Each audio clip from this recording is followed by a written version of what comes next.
அந்த தேர்தல் அன்னைக்கு பார்த்தீங்கன்னா, பல ஊடகங்கள்ல வந்து எல்லாரும் கூட்டம் கூட்டமா ஊருக்கு போறாங்க. குறிப்பா இளைஞர்கள் போறாங்க. எல்லாம் விஜய்க்கு தான் ஓட்டு போட போறாங்க. அப்படிலாம் சொல்லப்பட்டுச்சு.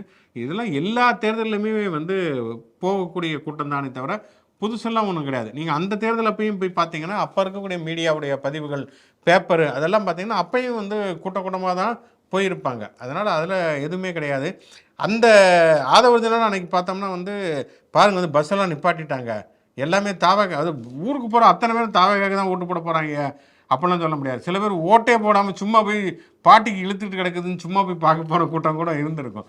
அதனால எல்லாருக்குமான ஒரு மிக்ஸ்டாக தான் அது இருக்கும். நான்லாம் பார்த்தேன் வந்து ஒரு டிவி டிபேட் உட்காந்துருக்கப்ப வந்து திருவான்மியூரில் பயணிகள் போராட்டம். இந்த மாதிரி வந்து பேருந்துகள் பற்றவில்லை அப்படின்னோடனே எனக்கு ஆச்சரியம் வந்துச்சு. திருவான்மியூரில் காலையில் அதுவும் 11 மணிக்கு போய் உட்காந்துருக்கேன். 11 மணிக்கு வந்து திருவான்மியூரில் போராட்டம் நடத்தினா திருவான்மியூர்லேருந்து எங்கே போகிறாங்க? திருவான்மியூர் அங்கிட்டு பாண்டிச்சேரி தான் போகணும். அங்கே எலெக்ஷன் முடிஞ்சிருச்சு.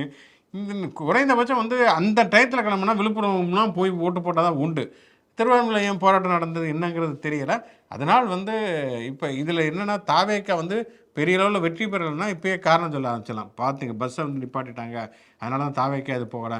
சில இளைஞர்கள் வந்து இன்ஸ்டாகிராமில் பார்க்குறப்ப வந்து எஸ்ஐஆர்லாம் ஃபார்ம் ஃபில்லப் பண்ணியிருந்தாலும் கூட வாக்காளர் பட்டியலில் தங்களுடைய பெயர் இருக்கிறதா இல்லை என்பதை பரிசோதிக்கவில்லை, கடைசி நேரத்தில் இல்லை அப்படிங்கிற மாதிரியான புகார்கள்லாம் வருவதை நம்ம பார்க்கிறோம். ஆனால் பெருமளவுக்கு எந்த விதமான அசம்பாவிதங்களும் இல்லாமல், பெருமளவுக்கு வன்முறைலாம் இல்லாமல் இயல்பாக சுமூகமாகத்தான் தேர்தல் முடிந்திருக்கிறது அப்படிங்கிறத நம்ம பார்க்கிறோம்.